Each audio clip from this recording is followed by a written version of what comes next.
नमस्कार. 1940च्या दशकामध्ये रत्नागिरीमध्ये कृष्णाभाऊ दामले नावाचे एक व्यक्तिमत्व होतं. अतिशय सधन किंवा थोडंसं श्रीमंत म्हणावं असं हे व्यक्तिमत्व होतं. 5.5 फुटाची उंची, स्वच्छ गोरा असा वर्ण, मध्यम बांधा आणि डोक्यावर काळी टोपी, अंगामध्ये कोट आणि नेसलेलं धोतर हे पिरामल कंपनीचं. रत्नागिरीमध्ये त्या काळामध्ये पिरामल कंपनीची धोतरं नेसणारे लोक अगदी हाताच्या बोटावर मोजावे इतकेच होते. कारण एकतर ही धोतरं फक्त मुंबईला मिळत असत, तेव्हा मुंबईहून ती आणून रत्नागिरीमध्ये स्वतः वापरणं याच्यासाठी त्यावेळेला ती धोतरं वापरणाऱ्यांना खूप कष्ट पडत असत. कोणीतरी चाकरमानी येत असेल किंवा यांच्यापैकी काही जण जेव्हा केव्हा 1-2 वर्षांनी मुंबईची वारी करत असत, तेव्हा मग ते स्वतःसाठी येताना आठवणीने पिरामल कंपनीची धोतरं घेऊन येत असत. आता सर्वसाधारणपणे त्यावेळेला रत्नागिरीमध्ये जी धोतरं मिळत होती त्यांची किंमत 1.5 ते 2 रुपये होते. पण पिरामल कंपनीची धोतरं मात्र त्यावेळेला 9 रुपयाला मिळत असत. या पिरामल कंपनीच्या धोतरामध्ये सुद्धा पुढे जाऊन 2 प्रकार होते. एक हिरव्या काडीचं धोतर आणि दुसरं लाल काडीचं धोतर. आता ही काडी म्हणजे धोतराच्या दोन्ही बाजूला ज्या बॉर्डर असतात त्या बॉर्डरचा रंग. सर्वसाधारणपणे रत्नागिरीमध्ये जी धोतरं वापरली जात त्यांचा बॉर्डरचा रंग म्हणजे त्याची जी धार असे ती काळी असे. पण पिरामल कंपनीच्या धोतरांची धार मात्र हिरवी आणि लाल असे. आणि या हिरव्या आणि लाल चणीच्या किंवा धारेच्या धोतरांची ऐट किंवा रुबाब त्यावेळेला रत्नागिरी जिल्ह्यामध्ये फार मोठ्या प्रमाणावर होत होता. आणि कृष्णाभाऊ दामले नित्य नियमाने कायमसाठी स्वतःला ही पिरामल कंपनीची धोतरं मागवत असत. आता त्यावेळेला रत्नागिरीमध्ये असलेल्या कलेक्टर ऑफिस पासून हाकेच्या अंतरावर या कृष्णाभाऊंचं भलं मोठं घर होतं. आजूबाजूला जवळजवळ एकरभर ऐवज भरेल एवढी जमीन मोकळं आवार म्हणून होतं. आणि त्याच्यामध्ये आजच्या फुटाच्या भाषेमध्ये विचार करायचा झाला तर अंदाजे 3000 फुटांच्या आसपास जाईल एवढं भलं मोठं प्रशस्त असं घर होतं. आता घरची सावकारी होती, भरपूर शेती होती आणि रत्नागिरीच्या बाजारपेठेमध्ये किराणा मालाची 2 दुकानं या कृष्णाभाऊ दामल्यांची होती. आणि वयाच्या साधारण 40 वर्षानंतर कृष्णाभाऊंचे जे 2 मुलगे होते त्या मुलगे ही किराणा मालाची 2 दुकानं कृष्णाभाऊंसारख्याच किंवा त्याच्यापेक्षा थोड्याशा सरस पद्धतीने चालवत होते.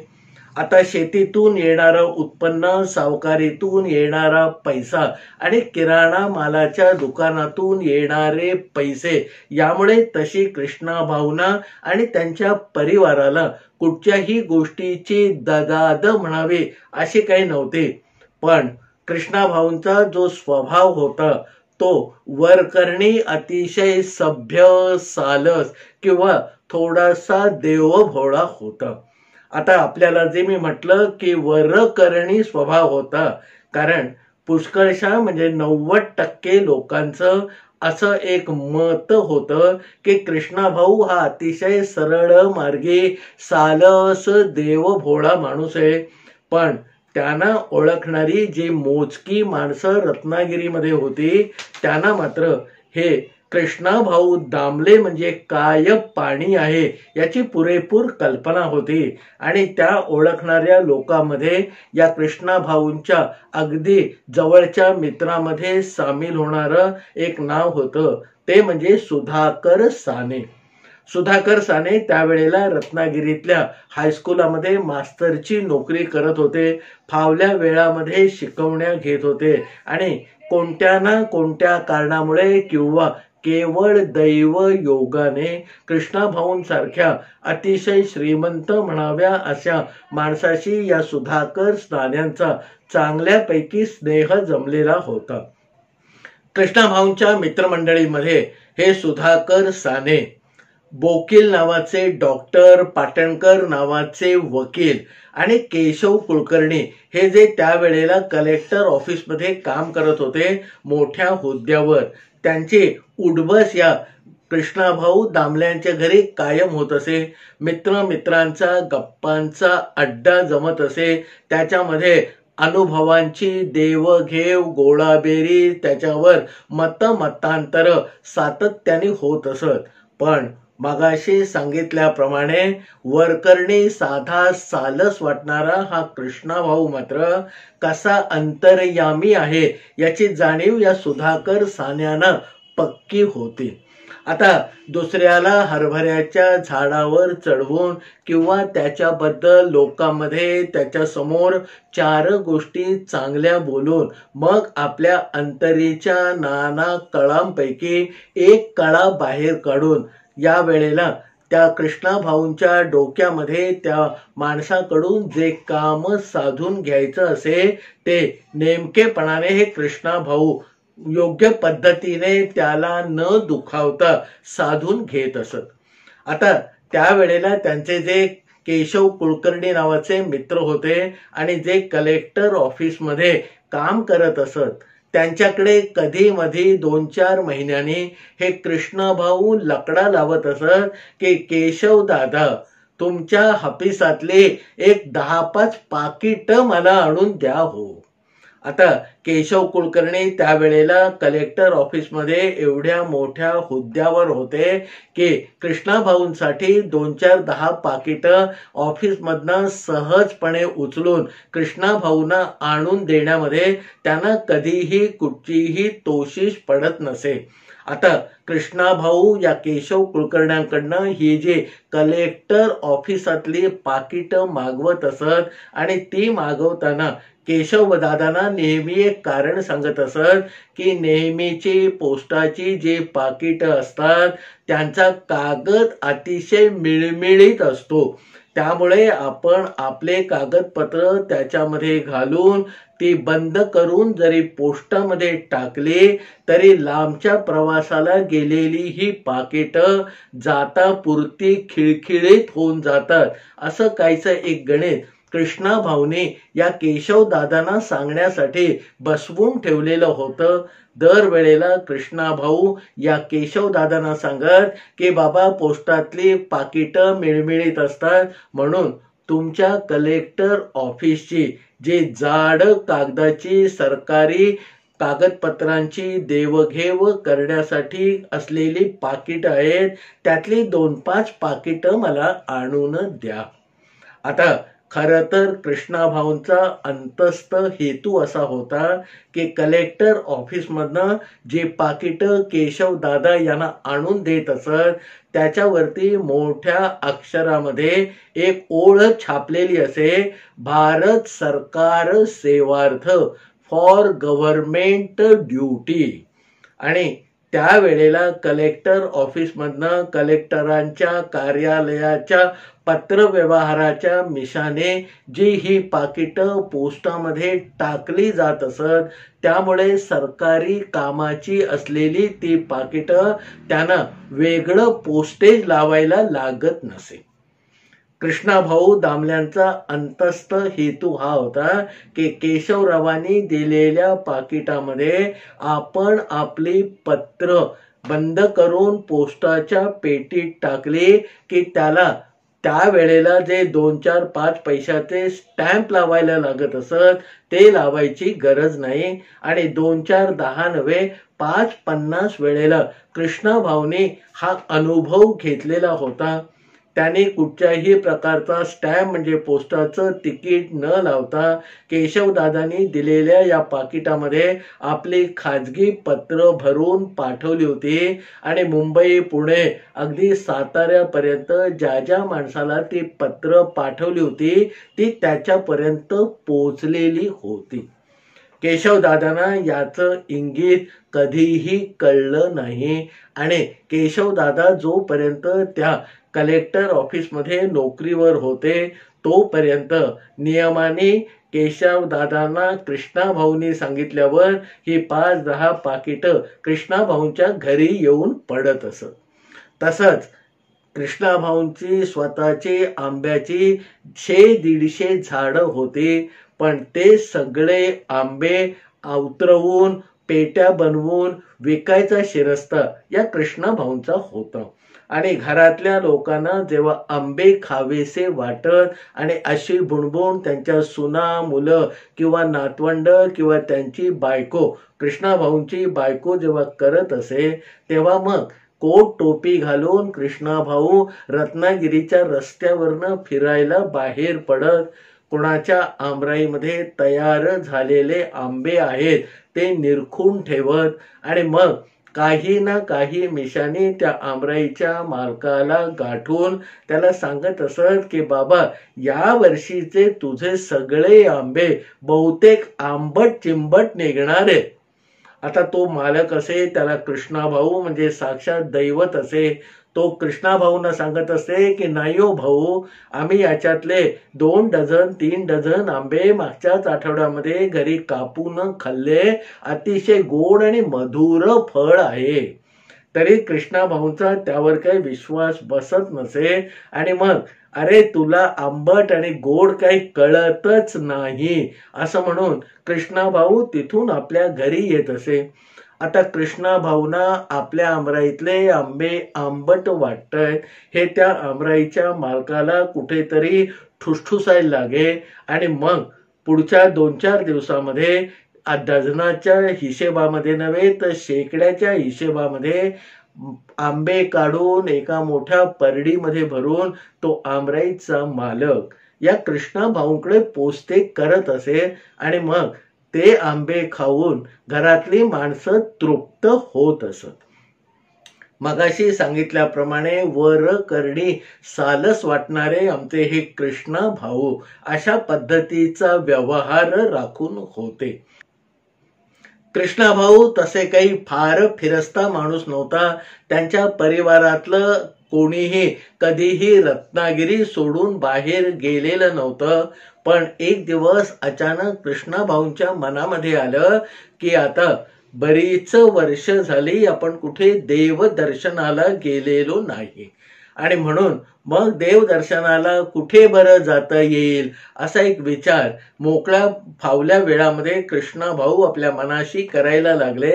तेव्हा ठळकपणे दिसणारी कोकणातली रत्नागिरीच्या आजूबाजूला असलेली 2-4 ठिकाणं त्यांना जाणवली. त्यापैकी पावस, गणपतीपुळं, थोडं पुढे आल्यानंतर गुहागर, चिपळूण इथे 2-4 नामचीन किंवा मोठी दैवत आहेत आणि कधीतरी या दैवतांचं दर्शन आपण करायला पाहिजे असा विचार वारंवार या कृष्णाभाऊंच्या मनामध्ये घोळायला लागला. आता हा विचार मग त्यांनी आपल्या पत्नीला बोलून दाखवला. तिला हर्षवायू व्हायचीच वेळ आली होती. मग दोन्ही मुलांना, त्यांच्या सुनांना एकत्र बसवून सांगितलं की आता 4-8 दिवस कुठेतरी आपण देवदर्शनाला बाहेर पडूया.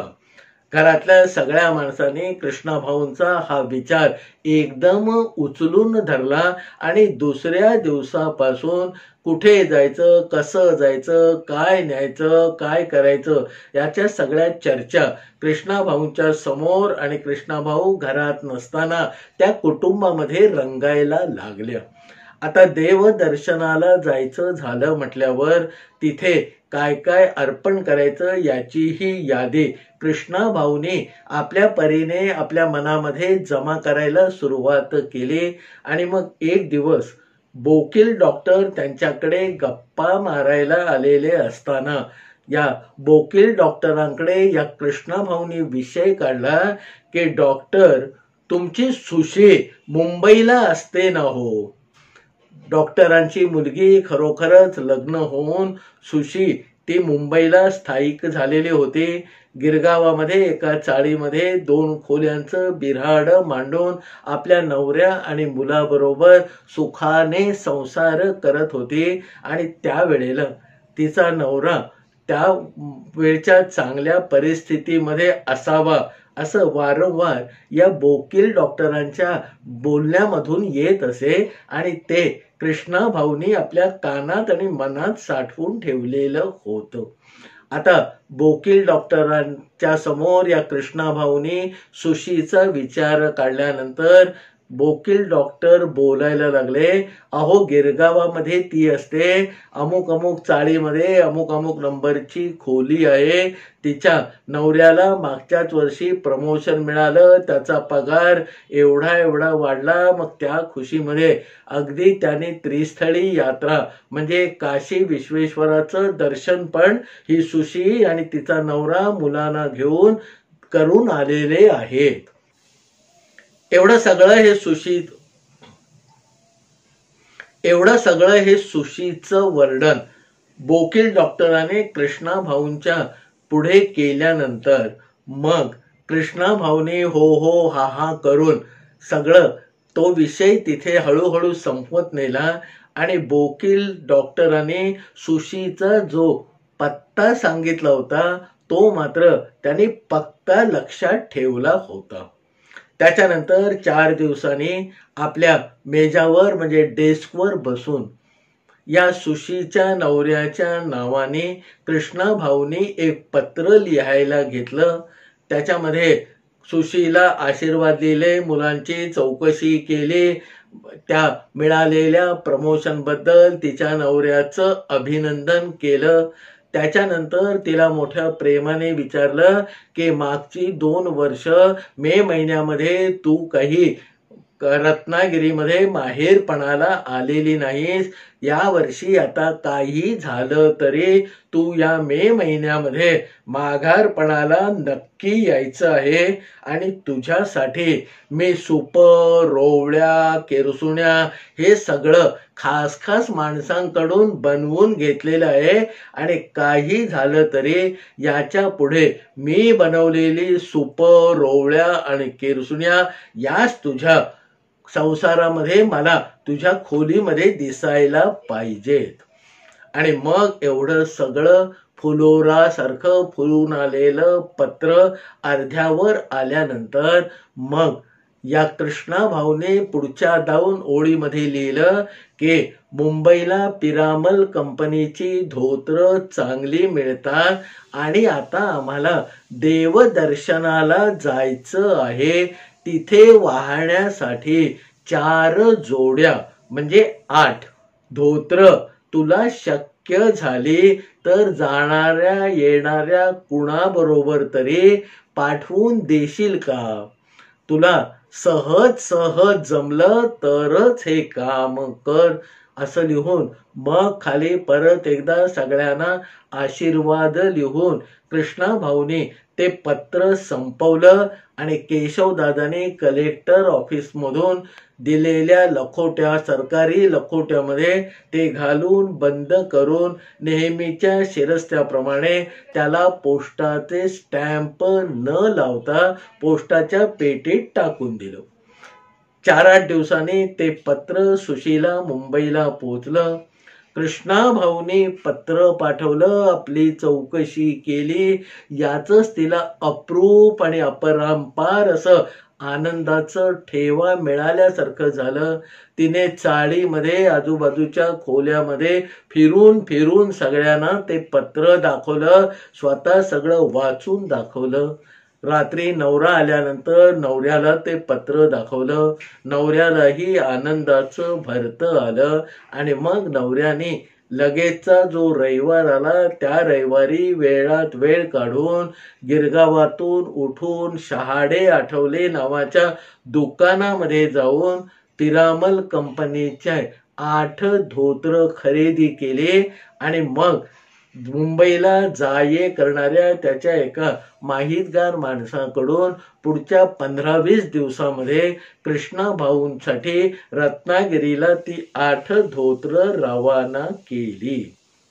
आता वकील डॉक्टर आणि कृष्णा भाऊ हे जे काही बोलत होते त्या भेटीचा सगळा वृत्तांत मग संध्याकाळी वकील डॉक्टरांनी या सुधाकर सानेंना सांगितला आणि सुधाकर सानेंनी टवकारलेल्या कानाने ते सगळं ऐकलं आणि जाता जाता वकील डॉक्टरना म्हणाले की डॉक्टर, आता तुमच्या सुशीच्या नावाने एखादी हुंडी रत्नागिरीतून रवाना होईल की नाही बघा.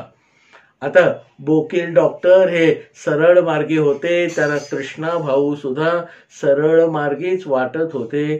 त्यामुळे पुढच्या 15 दिवसामध्ये सुशीने पाठवलेली धोत्र कृष्णा भाऊंच्या घरी येऊन पोहोचली याचा मागमूस किंवा थांग पत्ता सुद्धा आमच्या वकील डॉक्टरना काही लागला नाही. आता त्यावेळेला त्या कृष्णा भाऊंच्या घरामध्ये 8-10 गडी आणि 4-5 बायका होत्या आणि त्यांचा एक सांग काम्या म्हणून रघु सावंत नावाचा 17-18 वर्षाचा मुलगा होता. हा रघु सावंत शाळेत शिकून लिहिण्या वाचण्यापुरतं शिकून नंतर या कृष्णा भाऊ दामल्यांकडे कामाला म्हणून लागला. तसा तो चुणचुणीत होता, देखणा होता आणि आल्या गेल्यावर पटकन आपली छाप पडावी असं त्याचं एकंदर व्यक्तिमत्व होतं. ता म्हणतात ताकभात कळण्याची जी खुबी असते ती या रघु सावंतामध्ये पुरती भरलेली होती. त्यामुळे कृष्णा भाऊंचा सरळ मार्गी स्वभाव, त्याला असलेलं खालचं अस्तर आणि या रघु सावंताची म्हणतात ताकभात करण्याची कुवत या दोघांचं मेतकूट चांगलं जमलं आणि मग हळूहळू हा रघु सावंत पुढच्या 4-5 वर्षामध्ये या कृष्णा भाऊंचा अतिशय विश्वासातला म्हणून गणला जायला लागला.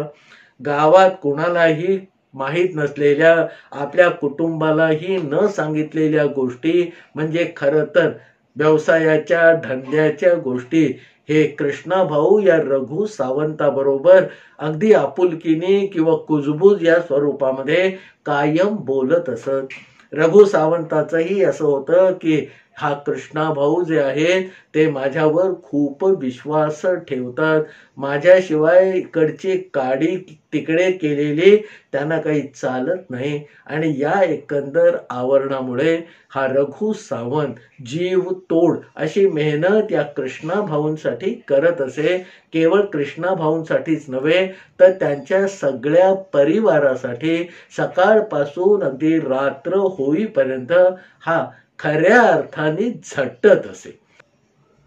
रघु सावंताचे कृष्णा भाऊ बरोबर जी जवळीक आहे ते आधी घरातल्या लोकांना, मग गड्यांना, काम करणाऱ्या बायकांना आणि नंतर रत्नागिरीमध्ये पुष्कळशा लोकांना माहीत झाले आणि मग एक वेगळ्या प्रकारचं स्फुरण येऊन हा रघु सावंत कृष्णा भाऊंच्या अनुपस्थितीमध्ये सुद्धा या घरात काम करणाऱ्या गड्यांकडनं, मोलकणीकडनं अगदी मागे लागून पक्क काम करत असे. आणि त्यामुळे या रघु सावंताचा शब्द म्हणजे कृष्णा भाऊंची आज्ञा असंच त्या घरामध्ये काम करणाऱ्या सगळ्या गड्यांना आणि बायकांना वाटायला लागलेलं होतं. मगाशी सांगितल्याप्रमाणे कृष्णा भाऊंच्या मनामध्ये जे एकदा आलं की कुटुंबाला घेऊन आपण देव दर्शनाला जायचंय, त्यासाठी मग सुशीला पत्र टाकून पिरामल कंपनीची धोत्र येऊन पडलेली होती. गावातली आणि घरातली लोक मग हळूहळू आडवळणाने या कृष्णा भाऊंना कधी जायचं, कसं जायचं, कोण कोण जायचं याबद्दल चर्चा हलक्या दबक्या आवाजामध्ये करत होती. मग कृष्णा भाऊने सगळी तयारी केली. भाड्याच्या 2 मोटारी सांगितल्या, कारण त्यांचा एकंदर घराचा पसारा म्हणजे घरात असणारी माणसंच तेवढी होती. तसंच गावातच राहणारी त्यांची एक सख्खी मोठी बहीण होती बयो म्हणून, ती बयोचं सगळं कुटुंब यांच्याबरोबर येणार होतं.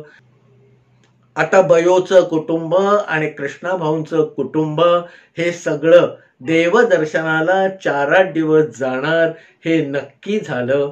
आणि एक दिवस तो सुदीन उगवला. त्या दिवशी दरवाजासमोर 2 मोटारी येऊन उभ्या राहिल्या.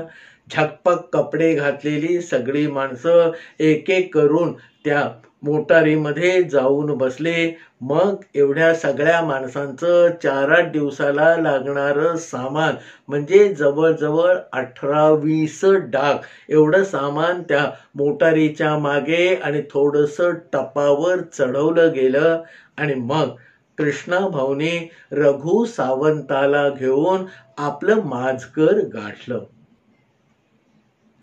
कृष्णा भाऊंच्या माझघरामध्ये 3 तिजोऱ्या होत्या आणि या 3 तिजोऱ्यामध्ये वेगवेगळ्या प्रकारच्या मौल्यवान वस्तू ठेवलेल्या होत्या.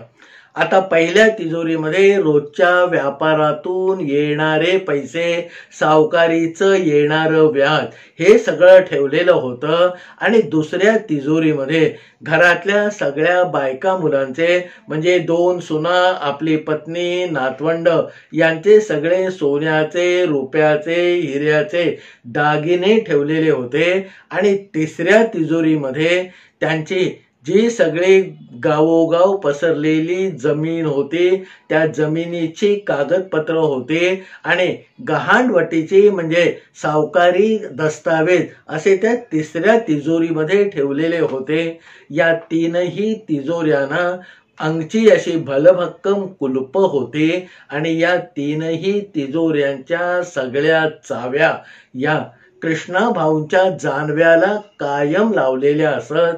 दुसऱ्या कोणाच्या हाताला नव्हे तर दुसऱ्या कोणाच्या डोळ्याला त्यांचं दर्शन सुद्धा कधी होत नसे.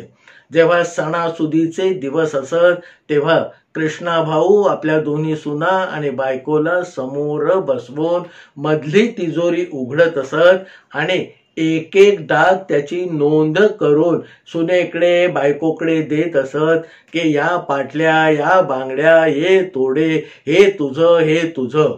आणि मग तो सण समारंभ पार पडल्यावर पुन्हा एकदा तशाच निगुतीने दिलेल्या प्रत्येक बाईकडनं तो डाग परत घेत असत, त्याची नोंद करत असत आणि तिजोरीमध्ये बंद करून ठेवत असत. असं हे सगळं तिजोरींचं एकंदर प्रकरण असताना याची पुरेपूर कल्पना या रघु सावंताला होते. कारण अष्टदिशा 10 दिशांना या रघु सावंताचा वावर या कृष्णा भाऊंच्या घरामध्ये होता. आता मग कृष्णा भाऊने या रघु सावंताच्या कानामध्ये कुजबूज केली. त्याला सांगितलं की बाबा चोर दरोडेखोरांची भीती असते, त्यामुळे आम्ही घराला काही कडी कुलूप लावून जाणार नाही हो. तसं आम्ही 8-10 दिवस बाहेर गेल्यानंतर घर बंद असेल आणि आम्ही परत आलो तर मग घराचा आतल्या बाजूने उकीर्ण होऊन जाईल. म्हणून तुझ्या जबाबदारीवर आम्ही हे घर मोकळं किंवा उघडच ठेवणारो. शक्यतो कुणाला तू स्वतःहून सांगू नको की आम्ही कधी गेलोय आणि कधी परत येणारे. कुणी विचारलं तर सांगायचं आज संध्याकाळी किंवा उद्या सकाळी कृष्णा भाऊ परत येणारे. रघु सावंताच्या अंगावर आणखीन मुठभर मास चढलं. त्याच्या पुढे मग कडी किंवा कळस अध्याय म्हणून कृष्णा भाऊने चाव्यांचा एक जुडगा या रघु सावंताच्या हातामध्ये दिला आणि नुसतं खुणेनी दाखवलं की या 3 चाव्या या 3 तिजोऱ्यांच्या आहेत. आता सुरुवातीला या 3 तिजोऱ्यांच्या 3 चाव्या आपल्या हातामध्ये कृष्णा भाऊनी दिल्यावर रघु सावंताला थोडा वेळ थरकाप भरला.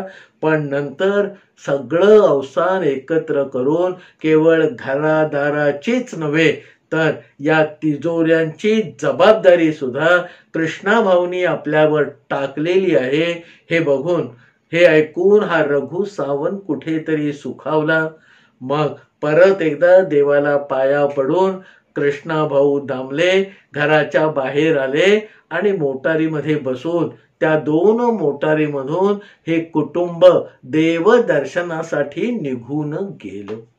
आता कृष्णा भाऊंची पाठ वळल्यावर एखाद्या सुलतानाचा आवेश या रघु सावंताला चढला आणि मग त्याने थोडीशी दादागिरी तिथल्या गड्यांच्यावर करायला सुरुवात केली. शेठ आल्यावर मला विचारतील, कृष्णा भाऊला मला याचा जबाब द्यायला लागेल असं काहीसं सांगत अक्षरशः मानेवर बसून या रघु सावंतांनी घरातल्या गड्यांकडनं आणि मोलकरणीकडनं काम करून घ्यायला सुरुवात केली. दुपारी 11-11:30च्या दरम्यान पुष्कळसं काम आवरलं. मग आता आपण घरी जेवायला जावं नेहमीप्रमाणे असं या रघु सावंताला वाटायला लागलं. पण न जाणो आपण गेलो आणि इकडे काही विपरीत घडलं तर असा एक प्रश्न त्याला कावरा बावरा करून गेला. त्याच्यावर थोडा वेळ विचार करून मग त्याने त्याच्यामध्ये जे 2 धष्टपुष्ट गडी होते त्यांना बोलावून सांगितलं की तुम्ही दरवाजामध्ये दंडुके घेऊन उभे राहा, मी घरी जातो आणि पटापटा 2 घास गिळून लगेच परत येतो. त्या गड्याने सांगितल्या आज्ञेची तामिली केली. दंडुके घेऊन ते कृष्णाभाऊंच्या दरवाज्यात उभे राहिले. आपल्या हातामध्ये असलेल्या चाव्यांचा तो जुडगा सांभाळत सांभाळत हा रघु सावंत कृष्णाभाऊंच्या घरातून निघून आपल्या घरापर्यंत रस्त्याने चालायला लागला आणि वाटेमध्ये नेमके त्याला साने मास्तर भेटले. साने मास्तरांनी रघुला पहिलाच प्रश्न टाकला, काय रे कृष्णा भाऊ गेले का?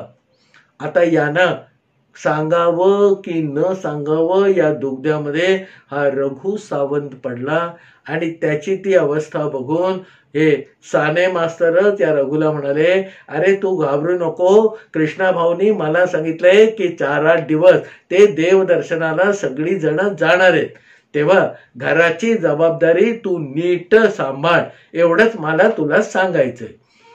आता साने मास्तराने रघु पुढचा यक्ष प्रश्न संपवल्यावर मग रघुनी हा हा हु हु केलं आणि मग हळूच एखादा हिरा दाखवावा तसं साने मास्तरांना जवळ घेऊन त्याने आपल्या हातातल्या त्या 3 चाव्यांचा जुडगा साने मास्तरांना दाखवला आणि सांगितलं की कृष्णा भाऊंच्या माझघरातल्या तिजोरीच्या या चाव्या आहेत आणि मला सांभाळायला दिलेल्या आहेत.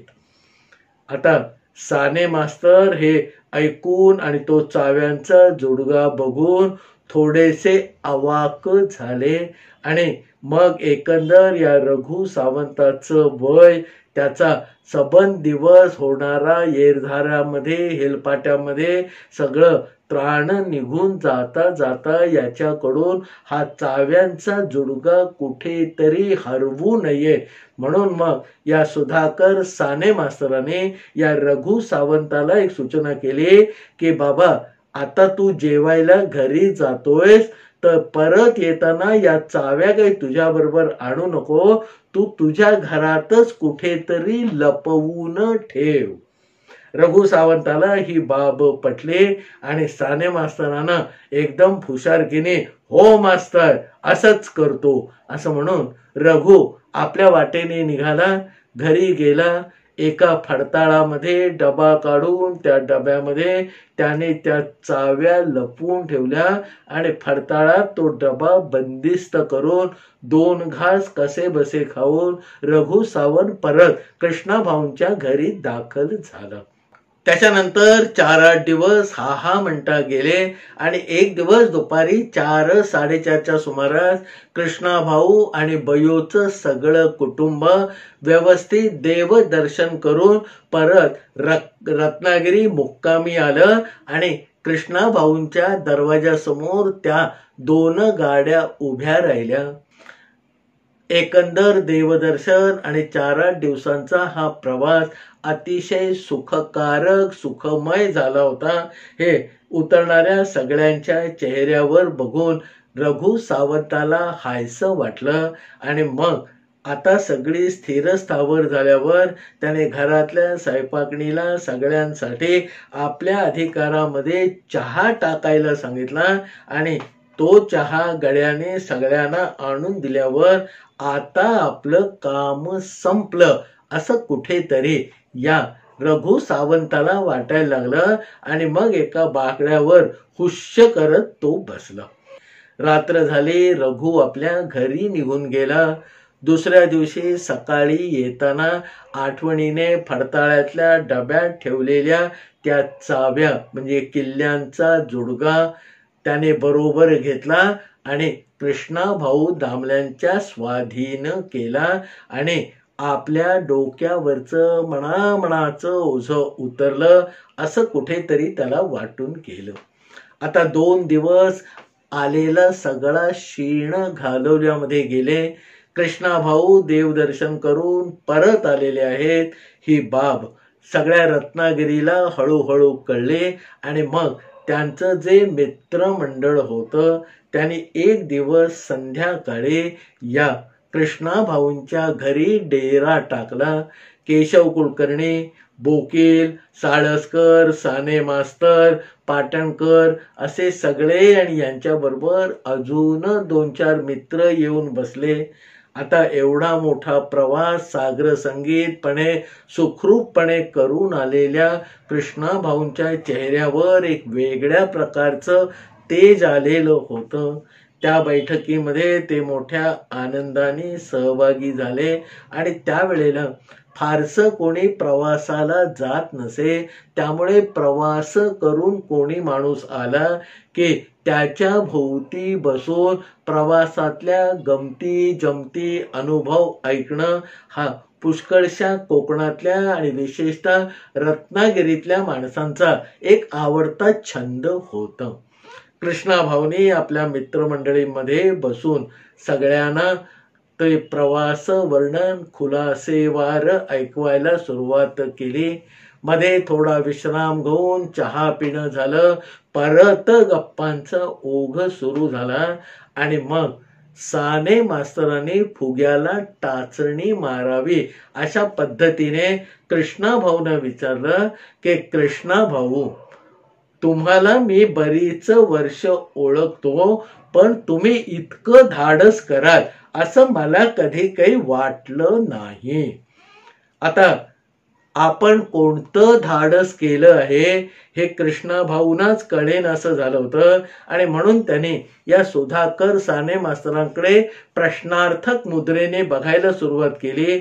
आता प्रश्नार्थक मुद्रेने कृष्णा भाऊ बघतायत आणि बाकीचे सगळे लोक या प्रश्नाने थोडेसे अचंबित झालेले आहेत हे पुरेसं जाणवल्यावर मग साने मास्तरांनी खुलासा केला की अहो, तुमच्या घरातल्या त्या रघुला तुम्ही आपल्या 3ही तिजोऱ्यांच्या चाव्या दिल्या होत्या.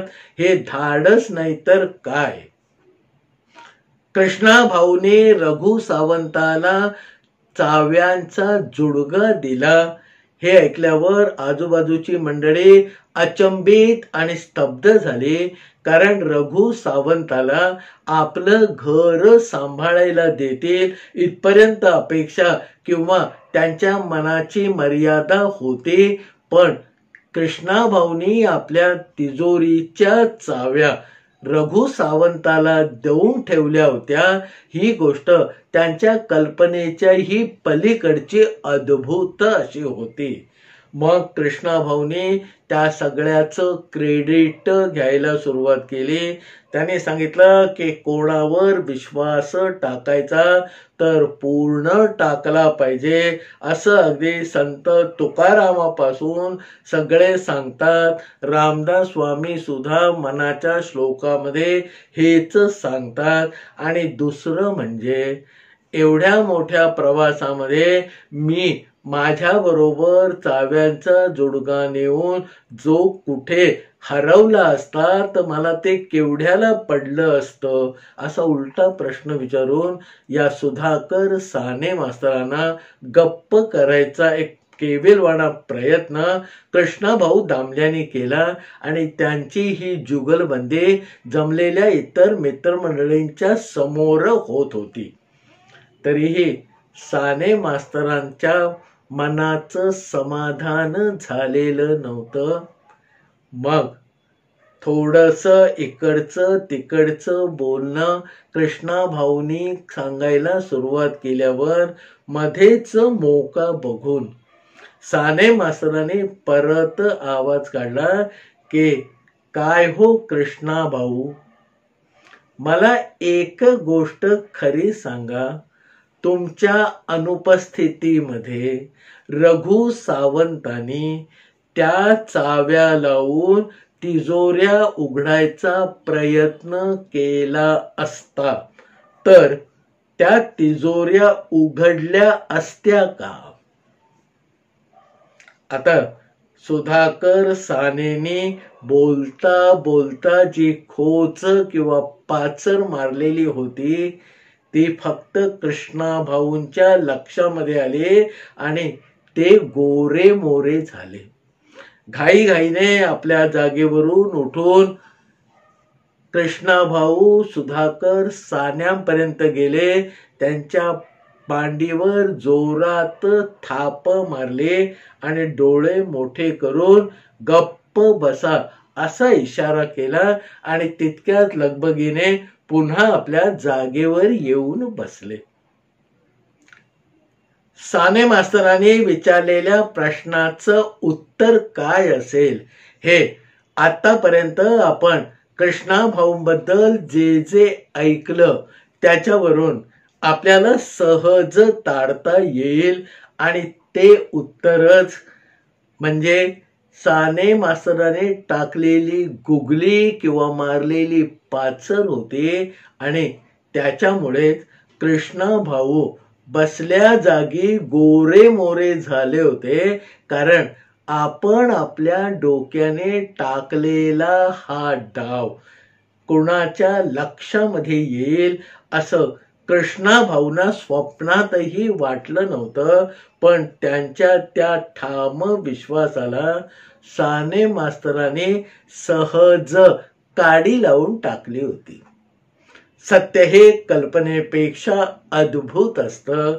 ते काही वेळेला अशा काही गोष्टींमधूनही आपल्या नेमक प्रत्ययाला येतं.